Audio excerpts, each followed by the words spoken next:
আসসালামু আলাইকুম, সকলকে স্বাগতম। Good morning, good evening, good night, যে যখন দেখছো। গুড নাইট যদি তুমি শেষ করে চলে যাও তখন। আচ্ছা, তো আজকে আমরা আবার চলে আসলাম আমাদের medical admission test question bank solve সিরিজে।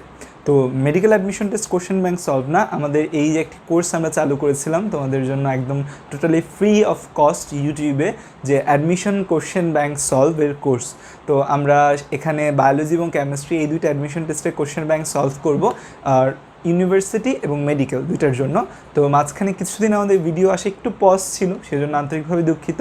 আজকে থেকে আবার ভিডিও দেওয়া স্টার্ট করছি, এবং যদি ভাইয়া আবারও পজ হয়ে যায় তো তোমরা ভাইয়াকে একটু নক দেবে যে ভাইয়া ভিডিও দেন, ভিডিও দিচ্ছেন না কেন, ঠিক আছে?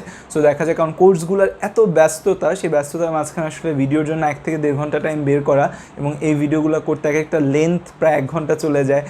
ভিডিও করা, এডিট করার সব প্রায় 2-2.5 ঘন্টা টাইম চলে যাচ্ছে। সো সব মিলে টাইম পাই না। সো একটু নক দিবে যে তোমরা যদি আগ্রহী হও, তোমরা যদি ভিডিওগুলো শেয়ার দাও, ভিডিওগুলো বেশি বেশি পছন্দ করো, তখন দেখা যাবে যে না, মনে হবে যে একটা দায়বদ্ধতার জায়গা, যে না সবাই পছন্দ করছে, সো আমরা জিনিসগুলো প্রোভাইড করি তোমাদের। কথা না বাড়িয়ে আজকে আমরা শুরু করব যে মেডিকেল অ্যাডমিশন টেস্ট প্রশ্ন সলভের 2019-20 বোটানি পার্টটা। তো তোমরা টাইটেল এবং থাম্বনেল দেখেই বুঝতে পারছো আজকে পার্ট 3। আগের দুইটা পার্ট 1 এবং পার্ট 2তে আমরা জুলজি প্রশ্ন নিয়ে আলোচনা করেছি। তো যদি কেউ পার্ট 1 এবং পার্ট 2 না দেখে থাকো, আমাদের ভিডিও ডিসক্রিপশন বক্সে লিঙ্ক দেওয়া রয়েছে, সেখান থেকে দেখে নিতে পারো, বা আমাদের ইউটিউব চ্যানেলে খুঁজে নিতে পারো। সো আসা যাক আমাদের বোটানি নিয়ে। তো বোটানি প্রশ্ন সলভ করার আগে প্রথমে কিছু কথা বলে নিই বোটানি নিয়ে। বোটানি এমন একটা সাবজেক্ট যেটা যে বায়োলজির ক্ষেত্রে বেশিরভাগ স্টুডেন্ট পড়তে কম পছন্দ করে, এরকম একটা সাবজেক্ট বোটানি। জুলজিটা স্টুডেন্টরা খুব মজা করে পড়তে পারে, বাট বোটানির ক্ষেত্রে দেখা যায় স্টুডেন্টদের কাছে একটু বোরিংনেস জাগ্রত হয়। তো এই যে বোটানি রয়েছে, বাট বোটানি তুলনামূলক অনেক সহজ। বোটানি যদি বিস্তারিতভাবে আমরা বুঝতে যাই, বোটানি খুবই ইন্টারেস্টিং একটা টপিকস।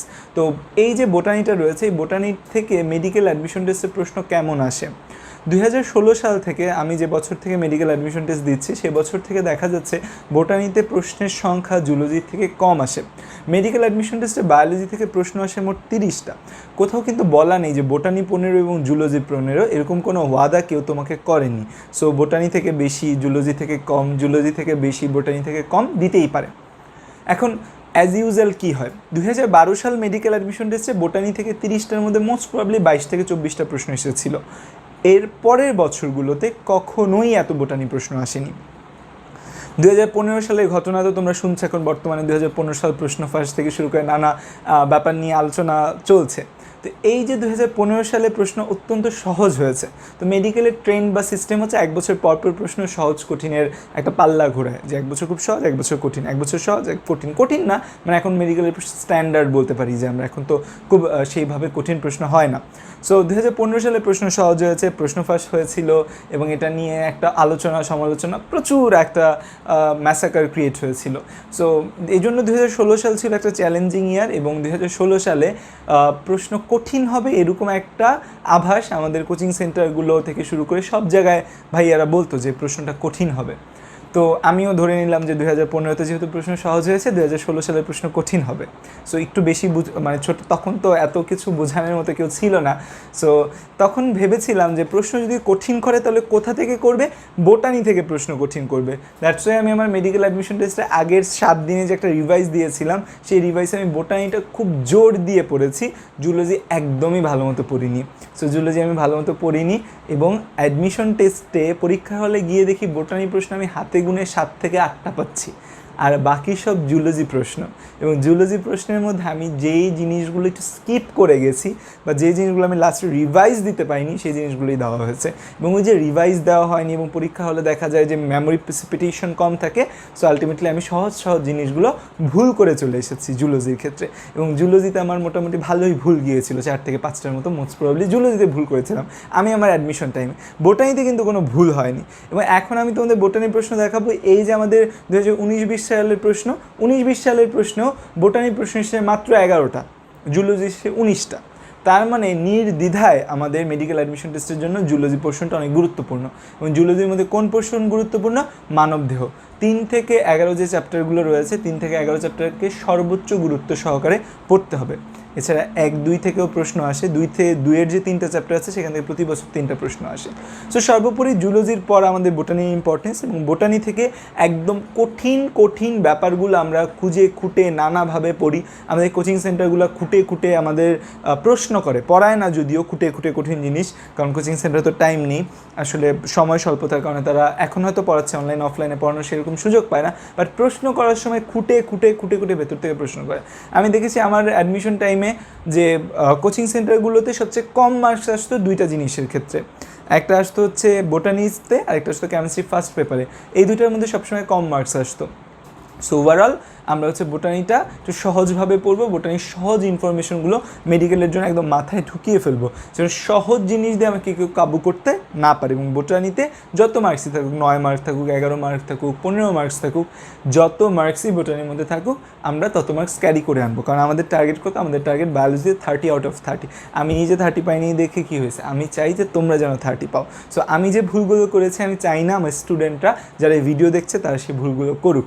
সো আমার ভুলগুলো, তোমরা তো অলওয়েজ সফল মানুষের আলোচনা শোনো, যে সফল, যে অনেক ভালো করেছে, ফার্স্ট হয়েছে, সেকেন্ড হয়েছে, তো আমি চেষ্টা করি যে আমি আমার নিজের যে জায়গাগুলো ব্যর্থ হয়েছে, আমি আমার নিজের যে জায়গাগুলোতে ভুল করেছি, সেই ভুলগুলো যেন তোমরা না করো সেটা। সো একটা ভিডিও করার ইচ্ছা আছে যে আমার মেডিকেল অ্যাডমিশন প্রিপারেশন টাইমে কী কী ভুল ছিল। সো যদি চাও এরকম একটা ভিডিও করি যে ভুলগুলো, আমার ভুলগুলো তোমাদের ধরিয়ে দিই, কমেন্টে জানাবে আমাকে। আচ্ছা, প্রায় 7 মিনিট গল্প করলাম, চলো ক্লাস শুরু করি। আচ্ছা, আসা যাক আমাদের প্রথম প্রশ্ন, যে নিচের কোনটি উদ্ভিদ কোষে থাকে না। এখানে প্রশ্ন আছে প্লাস্টিড, সেন্ট্রোজোম, সঞ্চিত খাদ্য শ্বেতসার, কোষ প্রাচীর। তো আমি এখানে প্রতিটা অপশন নিয়ে অ্যানালাইসিস করব। বোটানির ক্ষেত্রে আমাদের অপশন অ্যানালাইসিস খুব গুরুত্বপূর্ণ একটা জিনিস, বোটানি অ্যান্সার করতে গেলে কোন অপশন দেওয়া রয়েছে সেই অপশন অ্যানালাইসিস করব। প্রথম বলা আছে উদ্ভিদ কোষে থাকে না। মেডিকেলের প্রশ্নগুলোর মধ্যে এই না ব্যাপারটা খুব কমন, এই জন্য প্রশ্ন যখন পড়তে যাবে যে নিচের কোনটা উদ্ভিদ কোষে থাকে, নাটাকে মার্ক করে নিবে। কারণ নাটাকে যদি তুমি মার্ক না করে নাও, তাহলে দেখা যাবে কি পরীক্ষা হলে তুমি নাটাকে মিস করে চলে গেছো, তুমি নাটা আর দেখো নি। সো তুমি না দেখো নাই, তাহলে তুমি কী দেখবা? নিচের কোনটা উদ্ভিদ কোষে থাকে, প্লাস্টিক দেখে প্রথমেই তুমি প্লাস্টিক দাগায় ফেলবা। পরের অপশনগুলো যে সেন্ট্রোজোম, সঞ্চিত খাদ্য, কোষ প্রাচীর, এগুলো যে উদ্ভিদ কোষে থাকে, এটা দেখারও তুমি প্রয়োজনীয়তা অনুভব করবা না।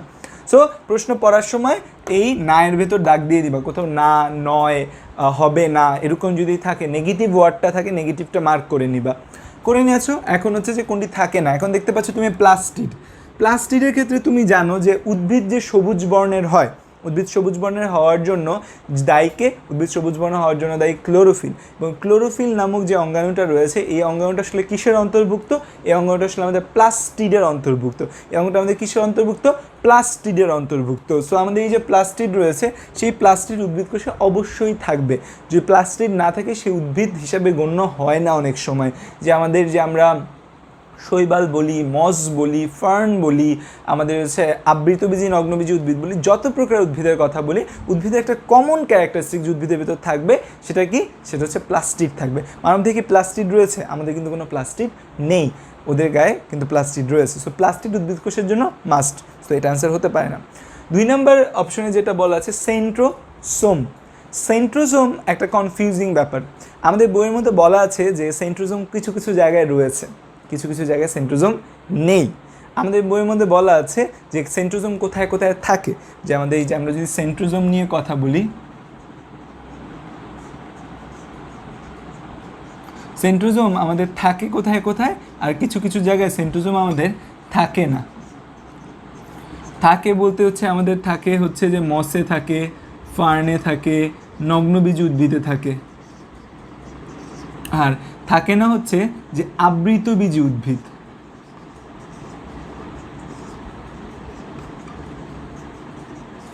তো আবৃতবীজী উদ্ভিদ, ইস্ট, ডায়াটম, এসব জায়গায় থাকে না। তো এই জায়গাটা আমি চিন্তা করলে দেখো, এগুলাও কিন্তু উদ্ভিদ, এটাও উদ্ভিদ। তো আমাদের এখানে কিন্তু স্পেসিফিকভাবে বলে নাই যে আবৃতবীজী উদ্ভিদ, আমাদের এখানে বলছে উদ্ভিদ কোষ। সো উদ্ভিদ কোষে থাকে না বললে আমরা সেন্ট্রোজোম কি দাগাতে পারি? কেন পারি? যে উদ্ভিদ কোষে থাকে না, আবৃতবীজীতে থাকে না। আবার আমরা পারি না, কেন পারি না? কারণ হচ্ছে যে মস ফার্নে থাকে না। সো এটা একটা কনফিউজিং, সো এটা আমি রেখে দিলাম। সঞ্চিত খাদ্য শ্বেতসার, উদ্ভিদের সঞ্চিত খাদ্য অবশ্যই শ্বেতসার। আমরা যদি সঞ্চিত খাদ্য নিয়ে কথা বলি যে কার কী সঞ্চিত খাদ্য, কে কী খাবার রিজার্ভ করে, তো উদ্ভিদের ক্ষেত্রে আমরা কি দেখতে পাই? উদ্ভিদের ক্ষেত্রে আমরা সঞ্চিত খাদ্য হিসাবে দুইটা জিনিস কমন দেখতে পাই। একটাকে আমরা কি বলি? একটাকে বলি আমরা শ্বেতসার বা যেটাকে আমরা বলি স্টার্চ বলি, এবং আরেকটা হচ্ছে গ্লাইকোজেন। আরেকটা কি? আরেকটা হচ্ছে গ্লাইকোজেন। এই যে আমাদের সঞ্চিত খাদ্য হিসেবে শ্বেতসার, এই সঞ্চিত খাদ্যটা নর্মালি আমরা উদ্ভিদের মধ্যে দেখতে পাই, যে উদ্ভিদ যারা আছে তাদের সঞ্চিত খাদ্য শ্বেতসার। এবং গ্লাইকোজেনের যে সঞ্চিত খাদ্যটা, এটা আমরা কোথায় দেখতে পাই? প্রাণীতে দেখতে পাই। সো প্রাণী মানে আমি, তুমি যারা ভিডিও দেখছো, গাছ তো আর ভিডিও দেখতে পায় না, তাদের মধ্যে থাকে। এছাড়াও আমাদের থাকে ইস্টে থাকে। এই গ্লাইকোজেন সঞ্চিত খাদ্য হিসেবে প্রাণী এবং ইস্টের মধ্যে আমরা গ্লাইকোজেন দেখতে পাই। এছাড়া সায়ানোব্যাকটেরিয়ার মধ্যে আমাদের সঞ্চিত খাদ্য হিসেবে কী থাকে? গ্লাইকোজেন থাকতে পারে। সো এই যে আমাদের সঞ্চিত খাদ্য শ্বেতসার, তাহলে এটা উদ্ভিদের একটা অনন্য বৈশিষ্ট্য, তার সঞ্চিত খাদ্য শ্বেতসার। কোষপ্রাচীরের যদি কথা বলি, যে উদ্ভিদের একটা অনন্য বৈশিষ্ট্য, তার মধ্যে কোষপ্রাচীর থাকবে। প্রাণী কোষ এবং উদ্ভিদ কোষের যদি আমি তোমাকে তিনটা পার্থক্য বলতে বলি, তুমি আমাকে প্রথম পার্থক্য বলবা ভাইয়া প্রাণী কোষে কোষপ্রাচীর নেই। এটা প্রথম পার্থক্য, প্রাণী কোষে কোষপ্রাচীর নেই। দ্বিতীয় পার্থক্য, প্রাণী কোষে প্লাস্টিড নেই। তৃতীয় পার্থক্য, প্রাণী কোষে কোষগহ্বর ছোট, উদ্ভিদ কোষে কোষগহ্বর বড়। সো এই কথা থেকে আমরা বুঝতে পারছি যে আমাদের এই কোষপ্রাচীরও উদ্ভিদের একটা বৈশিষ্ট্য। কমেন্টে তোমরা প্রশ্ন আমাকে জানাবে যে উদ্ভিদ ছাড়া আর কার মধ্যে কোষপ্রাচীর রয়েছে, উদ্ভিদ ছাড়া আর কার মধ্যে কোষপ্রাচীর রয়েছে, কমেন্টে জানাবে কোন জীবের কোষপ্রাচীর থাকে। আচ্ছা, তো তাইলে আমরা এটাও আমাদের উদ্ভিদ কোষে থাকে, শ্বেতসার আমাদের উদ্ভিদ কোষে থাকে, কোষপ্রাচীর উদ্ভিদ কোষে থাকে। তাইলে এই সেন্ট্রোজোম আমরা দেখতে পাচ্ছি কিছু উদ্ভিদ কোষে থাকে। তাহলে আমি অপশন নিয়ে কনফিউজিং। তো মেডিকেল অ্যাডমিশন টেস্টে দিতে গেলে যদি তুমি এরকম কোনো প্রশ্ন নিয়ে কনফিউজ থাকো যে না এটা অ্যান্সার হবে কি হবে না, তখন তুমি চুজ দ্য বেস্ট অ্যান্সার করবা। যে আমরা একটা টেকনিক বলি যে মেডিকেল অ্যাডমিশন টেস্টের ক্ষেত্রে অলওয়েজ SBA এর দিকে যাবা। SBA মানে সিঙ্গেল বেস্ট অ্যান্সার, যেটা তোমার বেস্ট অ্যান্সার মনে হবে সেটা তুমি দাগাবা, বা এই চারটার মধ্যে যেটা বেস্ট সেটা দাগাবা। সো প্লাস্টিড অবশ্যই উদ্ভিদে থাকে, কোষপ্রাচীর অবশ্যই উদ্ভিদে থাকে, সঞ্চিত খাদ্য অবশ্যই উদ্ভিদের শ্বেতসার। কিন্তু সেন্ট্রোজোমটা আমাদের আবৃতবীজী উদ্ভিদ, উদ্ভিদের সবচেয়ে বড় যে ব্র্যান্ড, উদ্ভিদের সবচেয়ে বড় ব্র্যান্ডের মধ্যে থাকে না। সো দ্যাটস ওয়াই আমাদের সেন্ট্রোজোম এখানে আমাদের অ্যান্সার। তাহলে উদ্ভিদ কোষে থাকে না কোনটা যদি বলে, তাহলে যেহেতু এখানে অপশন অ্যানালাইসিস করে আমরা কি দেখতে পাচ্ছি? সেন্ট্রোজোম উদ্ভিদ কোষে থাকে না। সেন্ট্রোজোম জিনিসটা আসলে কি? সেন্ট্রোজোম জিনিসটা হচ্ছে আমার এরকম একটা দ্বিস্তর বিশিষ্ট থলি, যার ভেতর টাক টাক টাক টাক টাক টাক টাক টাক টাক অসংখ্য এরকম কি আছে? ডট ডট ডট ডট, মানে একটা দানাদার তরল পদার্থ রয়েছে। আর এখানে এরকম নলের মতো অংশ রয়েছে, এরকম মাইক্রোটিবিউল দ্বারা তৈরি। তাহলে এই যে আমাদের এই অংশগুলোকে আমরা কি বলি? এটাকে বলি আমরা সেন্ট্রিওল। এই তরল পদার্থটাকে আমরা কি বলি? এই তরল পদার্থটাকে আমরা বলি সেন্ট্রোস্ফিয়ার। আর এই পুরা জিনিসটাকে সেন্ট্রিওল এবং সেন্ট্রোস্ফিয়ার মিলে একসাথে আমরা জিনিসটাকে কি বলি? একসাথে আমরা বলি সেন্ট্রোসোম। একসাথে আমরা কি বলি? একসাথে বলি আমরা সেন্ট্রোজোম। ক্লিয়ার? সেন্ট্রোজোম জিনিসটা কি পরীক্ষার মধ্যে কিন্তু আসে। সেন্ট্রোজোমের কাজ থেকে শুরু করে ব্যাপারগুলো আমাদের পরীক্ষার জন্য ইম্পর্টেন্ট। সেন্ট্রোজোম এবং সেন্ট্রোজোমের ছবি আঁকতে পারাটা আমাদের জন্য খুবই খুবই খুবই গুরুত্বপূর্ণ একটা ব্যাপার। ওকে, সো আমরা আসো যে আমরা নেক্সট প্রশ্নের মধ্যে চলে যাই। নিচের কোন জীবে আদিকোষ থাকে? আদিকোষ, কোষকে আমরা নিউক্লিয়াসের উপর ভিত্তি করে দুই ভাগে ভাগ করতে পারি। কোষকে আমরা দুই ভাগে ভাগ করতে পারি। কিসের উপর ভিত্তি করে? নিউক্লিয়াসের উপর ভিত্তি করে। এই যে কোষের উপর কোষের ভেতর কয়টা নিউক্লিয়াস আছে, নিউক্লিয়াসের উপর ভিত্তি করে, বা নিউক্লিয়াসটা কিভাবে আছে। তো যাদের মধ্যে দেখা যায় আমাদের নিউক্লিয়াসটা সুগঠিত না, তাদেরকে আমরা বলি প্রো বা আদিকেন্দ্রিক, প্রোক্যারিওটিক। ক্যারিয়ন মানে নিউক্লিয়াস, নিউক্লিয়াস মানে কি? নিউক্লিয়াস মানে ক্যারিয়ন, ক্যারিয়ন। তো প্রোক্যারিওটিক মানে আদি নিউক্লিয়াস বিশিষ্ট। আদি মানেই কোনো কিছু সুগঠিত না, তার মধ্যে আদি নিউক্লিয়াসের মধ্যে সুগঠিত কিছু থাকবে না। আর আরেকটা হচ্ছে কি? ইউক্যারিওটিক, ইউ বা প্রকৃত, ইউ বা প্রকৃত। সো আদিকেন্দ্রিক কোষ রয়েছে আমাদের একটা, প্রকৃত কেন্দ্রিক কোষ রয়েছে একটা। আদিকেন্দ্রিক যে কোষটি রয়েছে এই আদিকেন্দ্রিক কোষের মধ্যে আমাদের কোনো সুগঠিত নিউক্লিয়াস থাকে না। নিউক্লিয়াসটা কি হবে না আমাদের? সুগঠিত না। এই নিউক্লিয়াসের ভেতর আমাদের কোনো কিছুই থাকবে না, মানে হচ্ছে কোষ মেমব্রেন, নিউক্লিয়ার মেমব্রেন, তারপর হচ্ছে নিউক্লিওপ্লাজম, নিউক্লিওলাস, এই ব্যাপারগুলো দেখা যায় না। কিন্তু প্রকৃত কোষের মধ্যে আমাদের কি সুগঠিত হয়। তো এই যে আদিকেন্দ্রিক বা আমাদের হচ্ছে প্রোক্যারিওটিক যারা, এই আদিকেন্দ্রিক বা প্রোক্যারিওটিক আমাদের কারা? আদিকেন্দ্রিক এবং প্রোক্যারিওটিক বলতে গেলে আমাদের দুইটি পর্ব আসে যে আদিকেন্দ্রিক বা প্রোক্যারিওটিক, তার মধ্যে আসলে একটা হচ্ছে যে ব্যাকটেরিয়া এবং একটা হচ্ছে সায়ানোব্যাকটেরিয়া। এরা আমাদের আদিকেন্দ্রিক বা কি আদিকোষী প্রাণী। আদিকোষী প্রাণী তাহলে আমাদের কে? যে ব্যাকটেরিয়া এবং সায়ানোব্যাকটেরিয়া। এদেরকে, এই ব্যাকটেরিয়াকে আমরা মনেরা রাজ্যের অন্তর্ভুক্ত করতে পারি, ব্যাকটেরিয়া এবং সায়ানোব্যাকটেরিয়া। এবং এই ব্যাকটেরিয়া সায়ানোব্যাকটেরিয়া ছাড়া পরে যা আসবে, শৈবাল, ছত্রাক, তারপর হচ্ছে আমাদের ফার্ন, মস, আবৃতবীজ উদ্ভিদ, নগ্নবীজ উদ্ভিদ, সবাই ইচ অ্যান্ড এভরিবডি কি আমাদের? ইচ অ্যান্ড এভরিবডি আমাদের হচ্ছে প্রকৃতকোষী প্রাণী। তাহলে এখানে দেখো যে আমাদের এখানে কি রয়েছে? ব্রায়োফাইটা প্রকৃতকোষী, শৈবাল প্রকৃতকোষী, ছত্রাক প্রকৃতকোষী। তাহলে আদিকোষীকে ব্যাকটেরিয়া হচ্ছে আমাদের আদিকোষী বা আদিকেন্দ্রিক নিউক্লিয়াস বিশিষ্ট প্রাণী। ওকে, গেল আমাদের সেকেন্ড প্রশ্ন। থার্ড প্রশ্নে আসি আমরা, মাইটোসিস প্রক্রিয়ায় নিউক্লিয়াসের বিভাজনকে কি বলি আমরা? তো মাইটোসিস প্রক্রিয়া যে বিভাজন রয়েছে সেখানে দুইটা জিনিসের বিভাজন হয়। একটাকে বিভাজন আমাদের দুইটা জিনিস হয় মাইটোসিসের ক্ষেত্রে। মাইটোসিসের বিভাজন দুইটা ক্ষেত্রে হয়, একটাকে আমরা বলি নিউক্লিয়াসের বিভাজন, আরেকটাকে আমরা বলি সাইটোপ্লাজমের বিভাজন। সো নিউক্লিয়াসের বিভাজন, নিউক্লিয়াসের আরেকটা নাম হচ্ছে ক্যারিয়ন। নিউক্লিয়াসের আরেকটা নাম কি? ক্যারিয়ন। তো নিউক্লিয়াসের বিভাজনকে আমরা বলি ক্যারিওকাইনেসিস।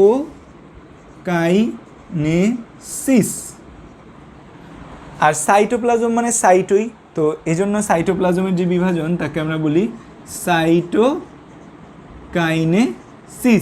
তাহলে আমরা বিভাজন দুই টাইপের পাচ্ছি। মাইটোসিস প্রক্রিয়া দুই টাইপের বিভাজন হচ্ছে, একটা এই নিউক্লিয়াসের যদি বিভাজন হয় তখন আমরা তাকে বলি ক্যারিওকাইনোসিস। কেন ক্যারিওকাইনোসিস বলবো? আমরা তো নিউক্লিওকাইনোসিস বলতে পারতাম না। নিউক্লিয়াসের আরেকটা নাম হচ্ছে ক্যারিয়ন, সেজন্য আমরা কি বলি? ক্যারিওকাইনোসিস।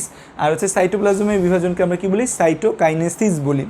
ওকে, তাহলে অ্যান্সার কী হবে? ক্যারিওকাইনেসিস হবে নিউক্লিয়াস বিভাজন। প্রশ্নে যদি থাকতো সাইটোপ্লাজমের বিভাজন, অ্যান্সার হতো সাইটোকাইনেসিস। প্রশ্নে যদি থাকতো যে প্রত্যক্ষ কোষ বিভাজন, যদি তোমাকে কখনো বলতো যে প্রত্যক্ষ কোষ বিভাজন বা প্রত্যক্ষ কোষ বিভাজন, অ্যামাইটোসিসকে আমরা কী বলি?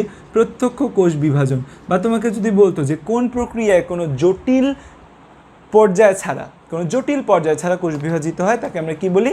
তাকে আমরা বলি হচ্ছে যে এই অ্যামাইটোসিস। আর ডায়াকাইনেসিস কথাটা যে এসেছে, ডায়াকাইনেসিস কথাটা কোথা থেকে এসেছে? ডায়াকাইনেসিস কথাটা এসেছে আমাদের মায়োসিস 1-এর প্রোফেজ 1 ধাপ থেকে। মায়োসিস আমাদের রয়েছে মাইটোসিস এবং মায়োসিস। মায়োসিসের দুইটা ধাপ দেখতে পাই, দুইটা দশা দেখতে পাই, একটাকে বলি আমরা মায়োসিস 1, একটাকে বলি আমরা মায়োসিস 2। মায়োসিস 1-এর মধ্যে একটা দশা রয়েছে যাকে আমরা বলি প্রোফেজ 1। এই প্রোফেজ 1-এর 5টা ধাপ। প্রোফেজ 1-এর কয়টা ধাপ? 5টা ধাপ।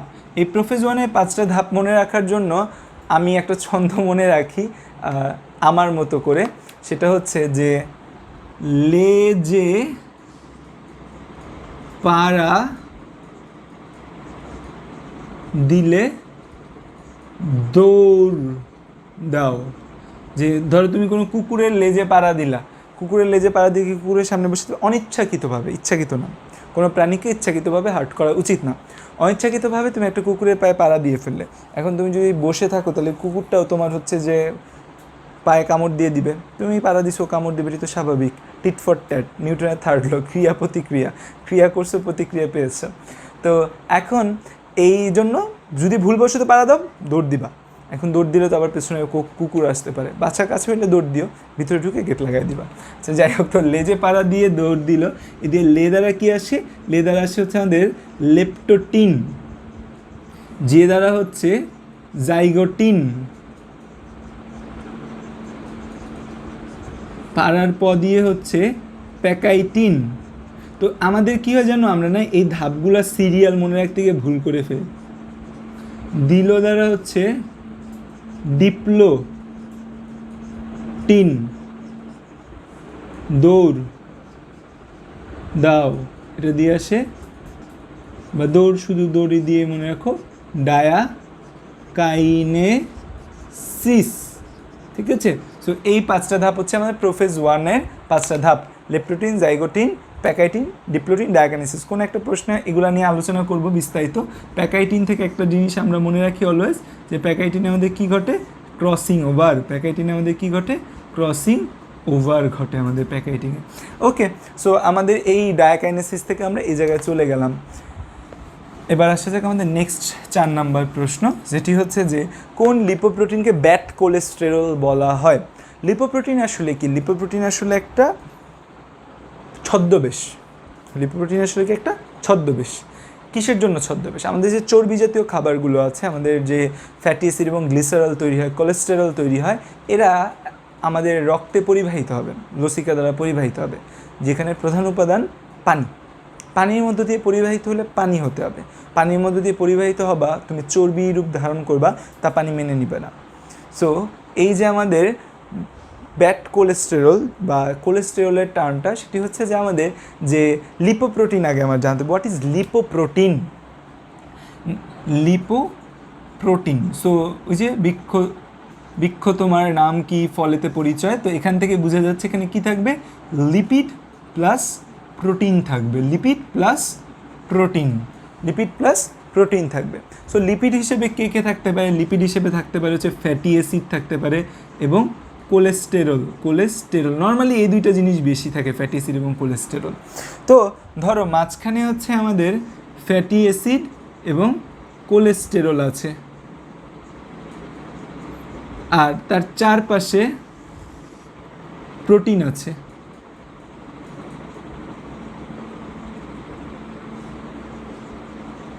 তাহলে কি হলো? মাঝখানে লিপিড, তার চারপাশে প্রোটিন, হয়ে গেল কি? লিপোপ্রোটিন। এই লিপোপ্রোটিন আমাদের 4 প্রকারের হয়, বা 4 ধরনের লিপোপ্রোটিন আমরা দেখতে পাই। 1 নম্বরে যেটা, তাকে আমরা বলি chylomicron.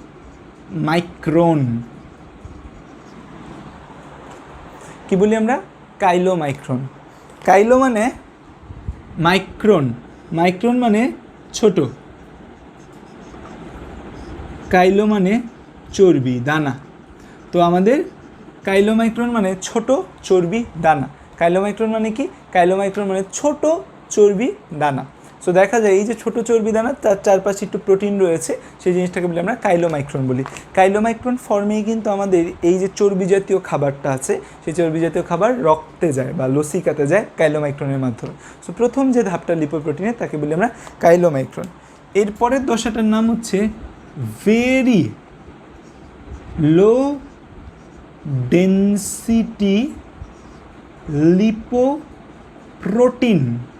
Very low density lipoprotein, VLDL। এখানে কি হবে? যে চর্বি চাচ্ছে যে সে বেশি থাকবে, তো এই জন্য কী হয়? যে পুরো জায়গাটা জুড়েই হচ্ছে আমাদের ফ্যাটি অ্যাসিড এবং কোলেস্টেরল থাকে, আর এই জায়গাটার মধ্যে প্রোটিন থাকে। এই জায়গাটার মধ্যে কী থাকে? প্রোটিন থাকে। সো প্রোটিনের পরিমাণ প্রচণ্ড কম, ভেরি লো ডেন্সিটি লিপোপ্রোটিন। লিপোপ্রোটিনে বলতে বোঝাচ্ছে কি? প্রোটিনের সংখ্যা, পরিমাণ অনেক কম, ভেরি লো ডেন্সিটি লিপোপ্রোটিন। তারপর হচ্ছে LDL। LDL এর ফুল ফর্ম আর লিখবো না, তোমরা সবাই জানো যে LDL মানে কি? LDL মানে লো ডেন্সিটি লিপোপ্রোটিন। তার মানে এখানে লিপোপ্রোটিন থাকবে, কিন্তু হচ্ছে এটার পরিমাণটা কম থাকবে অনেক। আরেকটা যেটা আছে, আমরা যেটাকে বলি HDL। HDL এর মধ্যে আমাদের কি হবে? HDL এর মধ্যে এই ছোট মাঝখানে অল্প একটু জায়গা লিপিড এবং কোলেস্টেরল থাকবে, এবং বাইরে পুরো জায়গাটা জুড়ে কি থাকবে? প্রোটিন থাকবে। সো এই জন্য আমরা বলি হাই ডেন্সিটি লিপোপ্রোটিন। সো তার মানে এই যে নাম very low density, high density, এটা আসলে কিসের উপর ভিত্তি করে করা হয়েছে? প্রোটিন কতটুকু আছে। প্রোটিন যদি অনেক বেশি থাকে, হাই ডেন্সিটি লিপোপ্রোটিন, কম থাকে লো ডেন্সিটি লিপোপ্রোটিন, অনেক কম থাকে ভেরি লো ডেন্সিটি লিপোপ্রোটিন। এখন তাহলে তোমাদের আমি যতটুকু বুঝাইছি, তার মধ্যে এখন আসে যে ব্যাড কোলেস্টেরল। এখন হচ্ছে কোলেস্টেরল জিনিসটা শুনলেই আমাদের মনে হয় ব্যাড, আরে আল্লাহ কোলেস্টেরল কত খারাপ, তবা তবা তবা মনে হয়, বাট কোলেস্টেরল মানে সবসময় খারাপ না। কোলেস্টেরল কিন্তু আমাদের বডির গঠনে ভূমিকা আছে। আমাদের কোষঝিল্লির যে উপাদান তার মধ্যে একটি উপাদান হচ্ছে কোলেস্টেরল। কোলেস্টেরল আমাদের পিত্তরঞ্জক তৈরিতে কোলেস্টেরল সাহায্য করে, বা পিত্ত রস তৈরিতে আমাদের কোলেস্টেরল সাহায্য করে। এরপর কোলেস্টেরল হচ্ছে আমাদের স্টেরয়েড জাতীয় হরমোন রয়েছে, টেস্টোস্টেরন, স্ট্রোজেন, এই যে যার কারণে তুমি টেস্টোস্টেরন থাকার কারণে তুমি মেল, স্ট্রোজেন থাকার কারণে তুমি ফিমেল, প্রোজেস্টেরন থাকে ফিমেলের মধ্যে, স্টেরয়েড হরমোন রয়েছে। এই যে হরমোনগুলো রয়েছে এগুলো তৈরিতে কোলেস্টেরল ভূমিকা রাখে। সো ব্যাড কোলেস্টেরল কাকে বলবো? যে কোলেস্টেরল খারাপ কাজ করবে। এই প্রত্যেকটার মধ্যেই কোলেস্টেরল আছে। এখন ইন এ সেন্স এইচডিএলের ভেতর বেশি প্রোটিন, কোলেস্টেরল একদম কম, so HDL relatively safe. VLDL এবং এলডিএল, তার মধ্যে ভিএলডিএলের মধ্যে কোলেস্টেরল সবচেয়ে বেশি, এলডিএলে কোলেস্টেরল সবচেয়ে, মানে ভিএলডিএল এবং এলডিএলের মধ্যে ভিএলডিএলে কোলেস্টেরল বেশি, এলডিএলে কোলেস্টেরল তার থেকে একটু কম। তো সেই হিসাবে সেই সেন্সে আমাদের কাছে মনে হচ্ছে না যে ভিএলডিএল সেটা মেন কালপ্রিট। ভিএলডিএলটা হচ্ছে আমাদের করোনারি থ্রম্বোসিস, যে আমাদের করোনারি ধমনীতে রক্ত চর্বি জমা, যেটাকে আমরা বলি অ্যাথেরোস্ক্লেরোসিস, সেটি করতে সাহায্য করবে, বেশি করা উচিত। বাট ব্যাপারটা হচ্ছে ভিএলডিএল এবং এলডিএলের মধ্যে, এলডিএল যে কোলেস্টেরল থাকে তার ক্যাপাবিলিটি বা তার ক্ষমতা আছে সে আমাদের অ্যাথেরোস্ক্লেরোসিস করবে, ভিএলডিএলের সে ক্ষমতাটা নেই। কারণ কি, ভিএলডিএল খুব দ্রুত এলডিএলে কনভার্ট হয়ে যায়, ভিএলডিএল খুব দ্রুত এলডিএলে কনভার্ট হয়ে যায়, এবং এই এলডিএল আমাদের অক্সিডাইজড হয়, জারিত হয়, হয়ে সে দেখা যায় ফোম সেল তৈরি করে। ফোম সেল তৈরি করার পর, আচ্ছা এই টার্মিনোলজিগুলো তোমাদের সামনে ইউজ করা দরকার নেই। এই যে এলডিএল যে আছে, এই এলডিএল কী করে আমাদের, এলডিএল আমাদের রক্তনালীতে চর্বি জমাট বাঁধতে সাহায্য করে। আর এইচডিএল সে ভালো, এত ভালো সে ঝাড়ুদারের কাজ করে। আমাদের বডির নানা জায়গায় আনাচে কানাচে চর্বি লেগে থাকে না, সে করে কি তাকে ঝাড়ু দিয়ে দিয়ে কোথায় পাঠিয়ে দেয়, যকৃতে পাঠিয়ে দেয়। যতক্ষণ চর্বি, যতক্ষণ কোলেস্টেরল যকৃতে থাকবে ততক্ষণ সে ভালো, যকৃচ্ছা যখন বাইরে জমা হতে থাকবে তখন খারাপ। ঠিক আছে? সো আমাদের ব্যাড কোলেস্টেরল বললে আমরা ছোটোবেলা থেকে জানি যে ব্যাড কোলেস্টেরল বললে সেটা হচ্ছে এলডিএল হচ্ছে আমাদের ব্যাড কোলেস্টেরল। কারণ এলডিএলে যে কোলেস্টেরল আছে তার ক্ষমতা আছে সে আমাদের রক্তনালী যে সরু পথ আছে সেখানে চর্বি জমে জায়গাটাকে অফ করে দিবে, হচ্ছে এলডিএলের একটা স্পেশাল ক্যারেক্টারিস্টিক। ঠিক আছে? এলডিএলকে বলি আমরা ব্যাড কোলেস্টেরল, এইচডিএলকে বলি আমরা গুড কোলেস্টেরল। এবার আসা যাক যে কোনটা ডিএনএ ভাইরাস। আচ্ছা দেখো কোনটা ডিএনএ ভাইরাস। তো আমরা ভাইরাসের ক্লাসিফিকেশন পড়ি, আমি ভাইরাসের ক্লাসিফিকেশন আমি স্টুডেন্টদেরও পড়িয়েছি কিছুদিন আগে। তো আমি যেটা বলি যে আসলে ভাইরাসের ক্লাসিফিকেশনগুলো নানা ছন্দ দ্বন্দ্ব দিয়ে মনে রাখার চেয়ে বোঝা, আমাদের বইয়ে যে কয়টা ভাইরাস আছে তার মধ্যে কোনটা কী ভাইরাস এটা বোঝা খুব ইম্পর্টেন্ট। তাও যেহেতু আমরা ছন্দের পেছনে দৌড়াই, ছন্দ দিলে আমাদের একটু ভালো লাগে, সো আমরা ডিএনএ ভাইরাস মনে রাখার জন্য একটা ছন্দ আছে, মানে একসূত্রক ডিএনএ ভাইরাস মনে রাখার জন্য, দ্বিসূত্রক ডিএনএ ভাইরাস মনে রাখার জন্য ছন্দ আছে। তো নর্মালি আমরা দ্বিসূত্রক ডিএনএ ভাইরাসের কথা যদি বলি যে আমাদের দ্বিসূত্রক ডিএনএ ভাইরাস, তো নর্মালি আমাদের ডিএনএ কয় সূত্রক হওয়ার কথা, নর্মালি আমাদের ডিএনএ দ্বিসূত্রক হওয়ার কথা। সো নর্মালি ডিএনএ দ্বিসূত্রক হয়, কখনো কখনো ডিএনএ ফাইজলামি করতে মন চায় তখন ডিএনএ হচ্ছে একসূত্রক হয়। এই ফাইজলামি কার ক্ষেত্রে করে? শুধুমাত্র ব্যাকটেরিয়া করে। ব্যাকটেরিয়া একটা দুষ্টু, ব্যাকটেরিয়ার ক্ষেত্রে ডিএনএ একসূত্র করতে পারে, দ্বিসূত্র করতে পারে, আরএনএ একসূত্র করতে পারে, দ্বিসূত্র করতে পারে, অন্য কারো ক্ষেত্রে কিন্তু এই জিনিস পসিবল না। সো আমাদের হচ্ছে এই যে দ্বিসূত্রক ডিএনএ, এই দ্বিসূত্রক ডিএনএর মধ্যে আমরা কিছু ছন্দ মনে রাখি, যে তাই ভ্যাকেশনে টিটুর ভারী হাঁপানি হলো, যে এই ছন্দটা দিয়ে মনে রাখে যে তাই ভ্যাকেশনে টিটুর ভারী হাঁপানি হলো, তাই দ্বারা TIV, Tipula indecent virus, not TMV. আমরা টিএমভির সাথে খুব পরিচিত, দ্যাটস ওয়াই আমরা টিএমভি বলতে মানে স্বাচ্ছন্দ্য বোধ করি, নট টিএমভি, টিআইভি হবে। ঠিক আছে? প্রথম কথা। ভ্যাকেশনে দিয়ে আসে হচ্ছে ভ্যাকসিনিয়া, আমাদের যে ভাইরাসটা তার নাম হচ্ছে ভ্যাকসিনিয়া। টিটু দ্বারা হচ্ছে আমাদের টিটুফাস। ভারী দ্বারা যে রোগটা সেটার নাম হচ্ছে ভ্যারিওলা।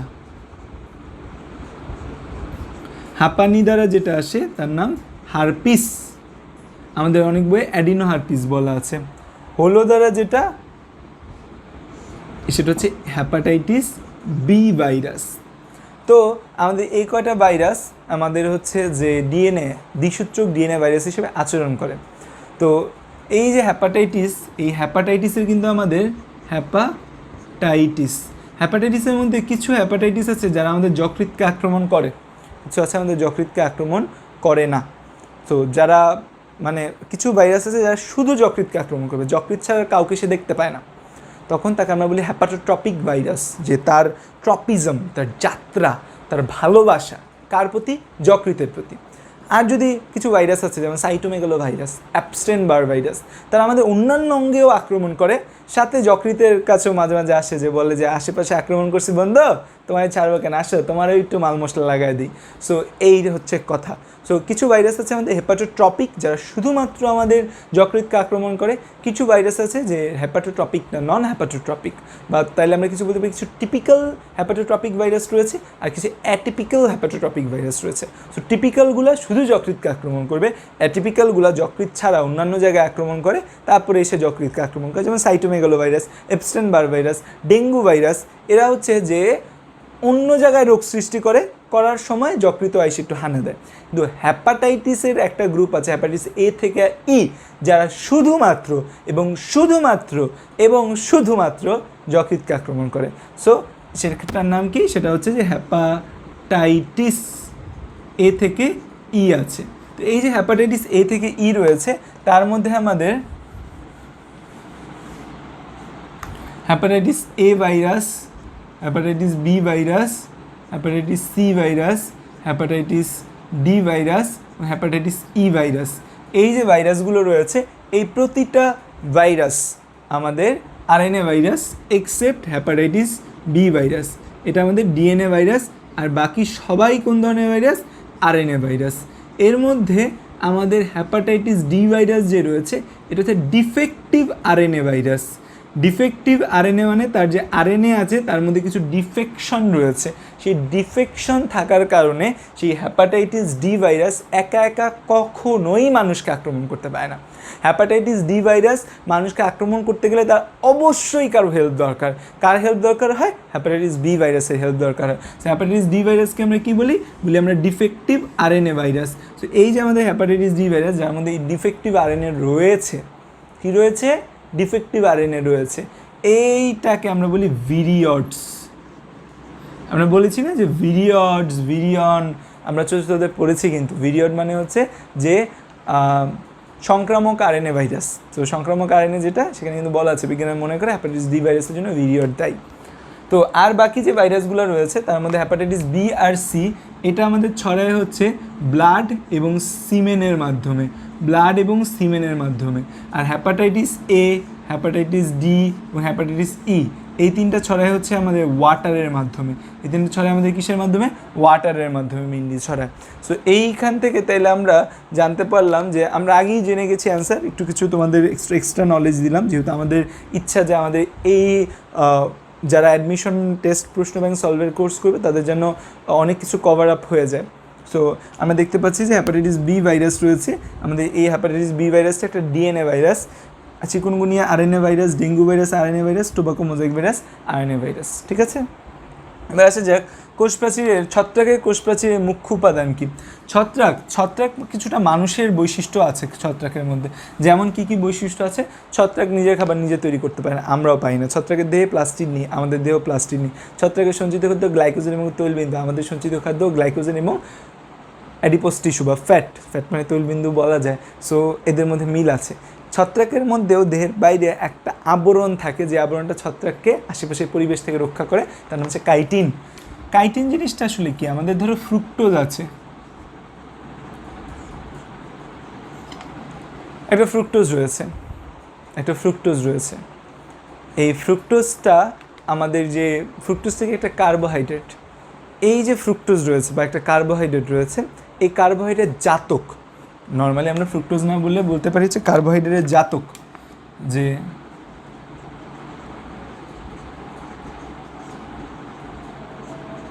কার্বোহাইড্রেটের জাতক হচ্ছে আমাদের গ্লুকাসামিন এটা একটা নাইট্রোজেন বিশিষ্ট পলিমার। এটা একটা কোন ধরনের পলিমার? নাইট্রোজেন বিশিষ্ট। এই গ্লুকোজামিনটা হচ্ছে আমাদের নাইট্রোজেন বিশিষ্ট। জাতক মানে কি? কার্বোহাইড্রেট থেকে যে কোনো একটা গ্রুপ অপসারণ করে সেখানে আমি কিছু বসায় দিলাম। তো গ্লুকোজামিনের ক্ষেত্রে আমরা কী করি, যে কার্বোহাইড্রেটের জাতক মানে এখানে অ্যামিনো গ্রুপ স্থাপন করা হয়। যে কার্বোহাইড্রেটের মধ্যে আমরা এর OH অপসারণ করে আমরা অ্যামিনো গ্রুপ স্থাপন করি, করলে তৈরি হয় গ্লুকোসামিন। এবং এই গ্লুকোসামিনের যে পলিমার, সেই গ্লুকোসামিনের পলিমার হচ্ছে কাইটিন। গ্লুকোসামিনের পলিমার কি? এটা হচ্ছে কাইটিন। কাইটিনের একটা বৈশিষ্ট্য হচ্ছে তার মধ্যে দিয়ে পানি অভেদ্য, সে পানিকে যেতে দেয় না, কাইটিন। সো এই কাইটিন এবং হচ্ছে এই কাইটিনের আরেকটা বৈশিষ্ট্য, কাইটিন অনেক পুরু হয়। সো এটা একটা প্রতিরক্ষা লেয়ারের মতো। সো দেখা যায় ছত্রাকের কোষপ্রাচীরের মুখ্য উপাদান রয়েছে, তার মধ্যে কি বিদ্যমান থাকে? কাইটিন বিদ্যমান থাকে। এছাড়া আর কি কথা বলছে? সেলুলোজ। সেলুলোজ কার কোষপ্রাচীরের মুখ্য উপাদান? এটা হচ্ছে উদ্ভিদ, শৈবাল, তাদের সেলুলোজ মুখ্য উপাদান। গ্লাইকোজেন তো সঞ্চিত খাদ্য এই ছত্রাকের ক্ষেত্রেই। আর্গোস্টেরল কথাটা ইম্পর্টেন্ট, কারণ আমরা জানি যে আমাদের যে কোষ ঝিল্লি রয়েছে, সেই কোষ ঝিল্লি, মানবদেহের কোষ ঝিল্লিতে থাকে কোলেস্টেরল। আমরা যদি কোষ ঝিল্লির কথা বলি, কিন্তু একটা ইম্পর্টেন্ট জিনিস হচ্ছে আমাদের কোষ ঝিল্লি। কোষ ঝিল্লি আমাদের তিনটা জিনিসের আমরা জানবো। একটা জানবো হচ্ছে মানুষ, একটা জানবো হচ্ছে ব্যাকটেরিয়া, একটা জানবো ছত্রাক। কোষ ঝিল্লির মধ্যে কোলেস্টেরল মানে স্টেরলের উপস্থিতি। কিসের উপস্থিতি? স্টেরলের উপস্থিতি। মানুষের ক্ষেত্রে আমার লেখা ছোট ছোট, এই কমপ্লেন অনেকে করে। মানুষের ক্ষেত্রে থাকবে হচ্ছে কোলেস্টেরল। মানুষের ক্ষেত্রে সরাসরি কি থাকবে? কোলেস্টেরল থাকবে।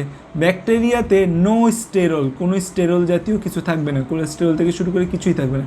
ছত্রাকে যেটা থাকে তার নাম কি বলি আমরা? আর্গোস্টেরল। তো এই যে আমাদের ছত্রাকের কোষ ঝিল্লিতে আর্গোস্টেরল বলে। এখানে যদি বলতে যে ছত্রাকের কোষ ঝিল্লিতে কি থাকে, অ্যান্সার কি হতো? অ্যান্সার হতো আর্গোস্টেরল থাকে। সো আমরা এই 6টা প্রশ্ন থেকে অ্যান্সার জানলাম এবং এই 6টার আশেপাশে কিছু ইনফরমেশন আমরা গ্যাদার করলাম, যেন আমরা এই একটা ভিডিও দেখে অনেকগুলো ইনফরমেশন পাই এবং আমাদের অ্যাডমিশন টেস্টে হেল্প হয়। সো এরপর আর বাকি 5টার সলভ দেখবো আমরা এখন। সো প্রথম 6টা প্রশ্ন দেখা শেষ। পরবর্তী যে বোটানি 5টা প্রশ্ন রয়েছে, সেই 5টা প্রশ্ন আমরা অ্যানালাইসিস করব, উত্তর জানবো, তার সাথে নিউ কিছু ইনফরমেশন আমরা অ্যাড করব। তো আমাদের নেক্সট যে প্রশ্ন সেটা হচ্ছে ফ্লাজেলা যুক্ত। কি বলা আছে? ফ্লাজেলা যুক্ত। সবসময় মনে রাখবে ফ্লাজেলা মানে চলন অঙ্গ। ফ্লাজেলা কি? একটি চলন অঙ্গ। যে নিম্ন শ্রেণীর যে উদ্ভিদ বা প্রাণী রয়েছে, তারা চলার জন্য একটি অঙ্গ ব্যবহার করে, যার নাম ফ্লাজেলা।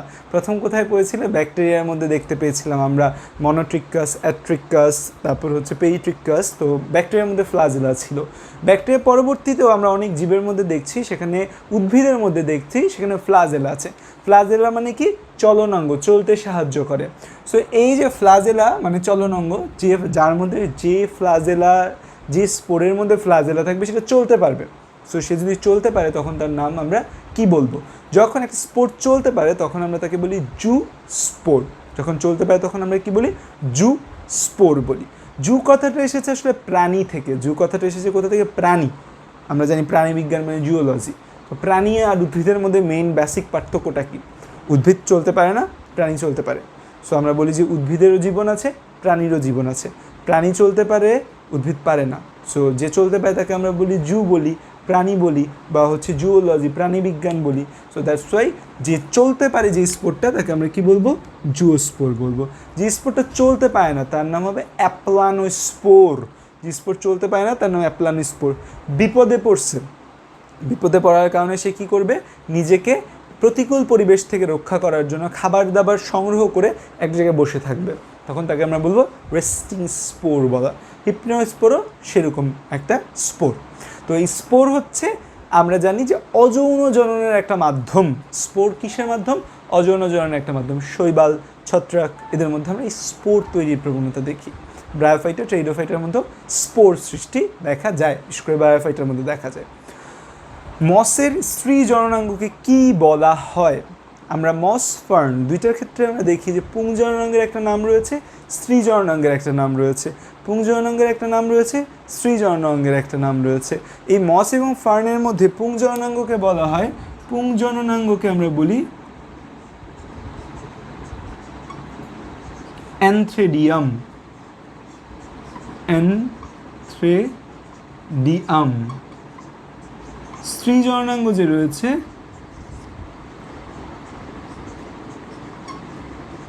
তাকে আমরা বলি আর্কিগোনিয়াম। তো এখন এই দুইটার মধ্যে না আমাদের কমন প্যাচ লেগে যায়, আমরা এই দুইটার মধ্যে কমনলি ভুল করে ফেলি যে কোনটা অ্যানথ্রেডিয়াম হবে আর কোনটা আর্কিগোনিয়াম হবে। সবসময় মনে রাখবে অ্যান্থার, অ্যান্থার মানে হচ্ছে পুংদণ্ড। সো এই যে অ্যান্থার কথাটা যেখানে থাকবে, অ্যান্থার থাকা মানে সেটা হচ্ছে পুং জাতীয় কিছু হবে। অ্যানথ্রেডিয়াম দ্যাট মিনস সেটা পুং জননাঙ্গ, আর্কিগোনিয়াম সেটা মানে স্ত্রী জননাঙ্গ। ক্লিয়ার? তাহলে আমাদের অ্যান্সার কী হবে? আমাদের অ্যান্সার হবে অ্যানথ্রেডিয়াম না, আমাদের অ্যান্সার হবে আর্কিগোনিয়াম। যেহেতু স্ত্রী জননাঙ্গ বলেছে এই দুইটার মধ্যে, পুং জননাঙ্গ বলে অ্যানথ্রেডিয়াম। তো গ্যামেটনজিয়াম, স্পোরনজিয়াম, এই যে স্পোরনজিয়াম, গ্যামেটনজিয়াম এই জিনিসগুলো দিয়ে আসলে বোঝায় আমার একটা স্পেসিফিক কোষ যেটা আমাদের অনেকগুলো গ্যামিট তৈরি করবে। যে একটা কোষ অনেকগুলো গ্যামিট তৈরি করছে, নাম কী হবে? গ্যামেটনজিয়াম। একটা কোষ অনেকগুলো স্পোর তৈরি করছে, নাম কী হবে? স্পোরনজিয়াম। তো আমরা শৈবাল ছত্রাকের মধ্যে দেখতে পাই যে অজন্য জননের ক্ষেত্রে যেখানে স্পোর তৈরি হয় একটা কোষ থেকে অনেক, সেই কোষটাকে আমরা কী বলি? স্পোরনজিয়াম। এমন একটা কোষ যার থেকে অনেকগুলো গ্যামেট তৈরি হয় তাকে আমরা কী বলি? গ্যামেটনজিয়াম। ক্লিয়ার? ওকে। নিচের কোনটি অপ্রকৃত ফল? আমার ডাস্টারটা পড়ে গেছে, একটু তুলে নিই। নিচের কোনটা অপ্রকৃত ফল? প্রকৃত ফল আর অপ্রকৃত ফল কি সেটা আমাদের কনসেপ্ট ক্লিয়ার থাকা উচিত। যদিও এই চ্যাপ্টারটা আমাদের একটু জ্বালায় খুব, এই চ্যাপ্টার উদাহরণগুলা, এবং রিসেন্ট ইয়ার মেডিকেলে দেখা যাচ্ছে এই চ্যাপ্টার থেকে ভালো উদাহরণ দেয়। খেয়াল করে দেখো এইটা এবং এইটা 9 এবং 12 দুইটাই কিন্তু আমাদের 7th চ্যাপ্টারে, যেটাকে আমরা বলি ডিকশনারি বলি, যেখানে আসলে ডিকশনারির মতো অনেকগুলো নাম এবং তার নাম এবং উদাহরণ দেওয়া রয়েছে। সো প্রকৃত এবং অপ্রকৃত ফল বলতে সহজ ভাষায় গর্ভাশয় থেকে আমরা জানি যে নিষেকের পর যে উদ্দীপনাটা ক্রিয়েট হয়, নিষেক হয়েছে, নিষেকের ফলে একটা উদ্দীপনা ক্রিয়েট হয়, সেই উদ্দীপনায় গর্ভাশয় ফলে কনভার্ট হয়। সো গর্ভাশয় যে উদ্দীপনার কারণে ফলে কনভার্ট হয় তাকে আমরা নিষেক বলি। তো আলটিমেটলি আমার ফলে কে কনভার্ট হবে? গর্ভাশয়।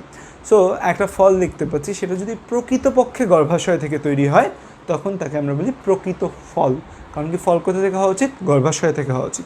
কোনো কারণে বাই এনি মিনস আর বাই এনি চান্স যদি আমাদের ফলটা গর্ভাশয় থেকে না হয়, গর্ভাশয়ের বাইরে যে কোনো কোষ থেকে তৈরি হয়, গর্ভাশয় ছাড়া যে কোনো কোষ, ফুল গর্ভাশয় ইউজ না করে সে অন্য যে কোনো কোষ ব্যবহার করে ফলটা তৈরি হয় যখন, তখন তাকে আমরা কী বলি?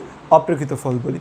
তো প্রকৃত ফল এবং অপ্রকৃত ফল। প্রকৃত ফল আমাদের একদম কমন যে ফলগুলো আমরা দেখতে পাই, প্রকৃত ফল আমরা বলি হচ্ছে আম, জাম, লিচু, পেয়ারা, আমরা যা খাই নর্মালি। আর অপ্রকৃত ফল কারা? যারা আমাদের হচ্ছে যে এই গর্ভাশয় থেকে তৈরি হয় না। খেয়াল করে দেখবে অপ্রকৃত ফলগুলোর আকার একটু বড় হয়, অপ্রকৃত ফলগুলোর আকার একটু বড় হয়। সো এবং অপ্রকৃত ফলগুলো দেখে আমরা একটু কমন কিছু আছে, স্বরেও দিয়ে দুইটা নাম আছে অপ্রকৃত ফলের। একটাকে আমরা কি বলি? একটাকে বলি আপেল। আপেল কিন্তু গর্ভাশয় থেকে তৈরি হয় না। আরেকটা হচ্ছে আনারস।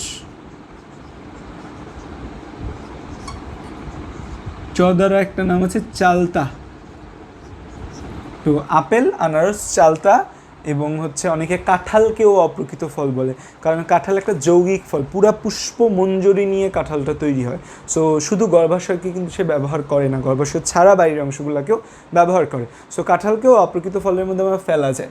তো আমরা এখানে আম, লিচু, পেয়ারা, আনারস রয়েছে, আমরা অপ্রকৃত ফলের মধ্যে কাঁঠালকেও ফেলে দিই। যে এটা হচ্ছে আমাদের অপ্রকৃত ফল। কোথায় গেল?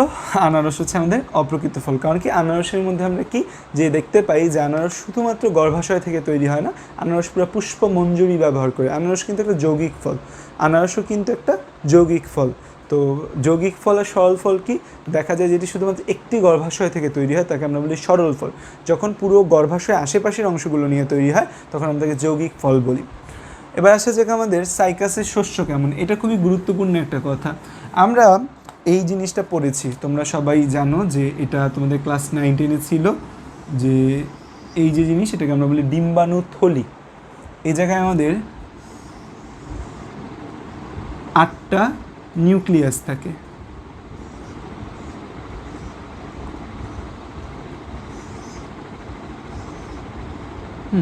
আমাদের কয়টা নিউক্লিয়াস থাকে? 8টা নিউক্লিয়াস থাকে।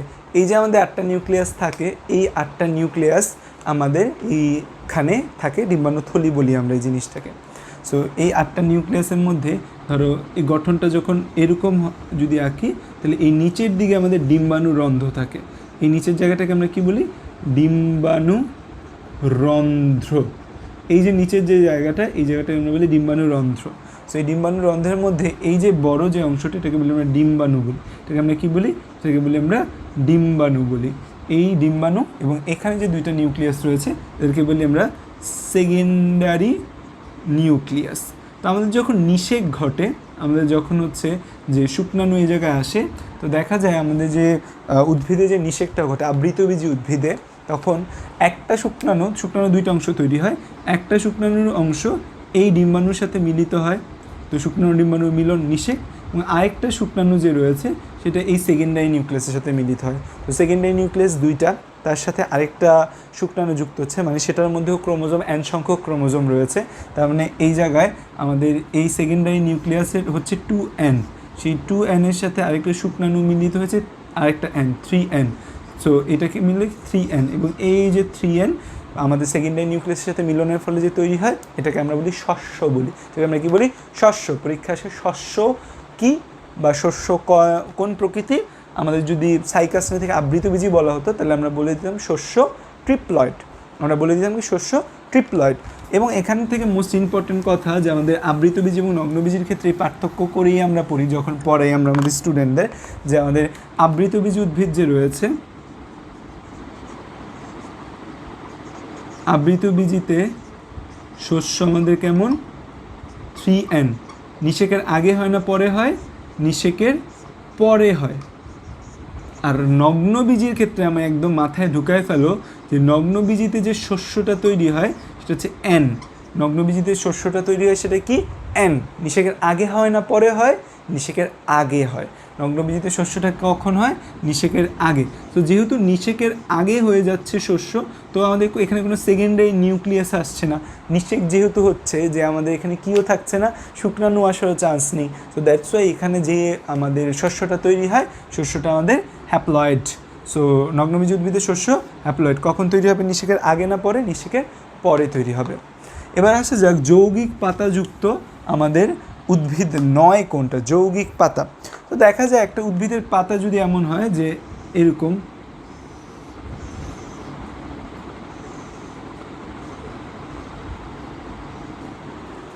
তো একটা মাত্র পত্রফলক যদি থাকে, তখন আমরা বলি সরল পাতা।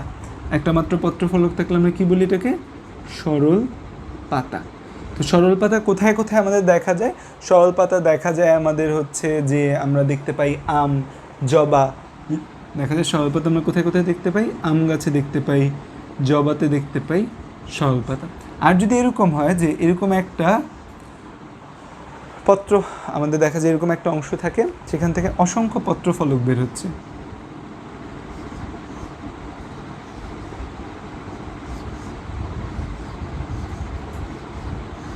কোথায় দেখা যায়? চিন্তা করো তো, গাছের এরকম গঠন নিম গাছে দেখা যায়। লজ্জাবতী গাছ ধরে দেখেছো? এরকম ঠাস করে লজ্জাবতী গাছ অফ হয়ে যায়।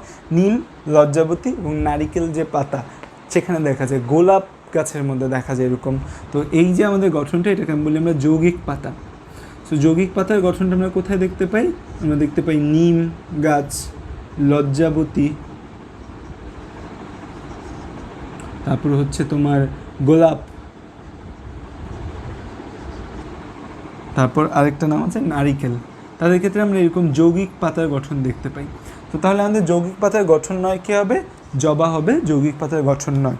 সো আমরা দেখতে পেলাম যে ওভারঅল আমাদের যে বোটানি প্রশ্ন এসেছে, আরেকটা প্রশ্ন দেওয়া আছে, দেখলাম যে ইউনেস্কো কত সালে হচ্ছে সুন্দরবনকে ওয়ার্ল্ড হেরিটেজ সাইট কে ঘোষণা করেছে? ইউনেস্কো। তো সেটাকে আমি বোটানি প্রশ্নের মধ্যে রাখিনি, যদিও সেটা 12 অধ্যায়ে আসে। সেটা মেইনলি আমাদের জিকের প্রশ্ন হিসাবে আমি গণ্য করেছি।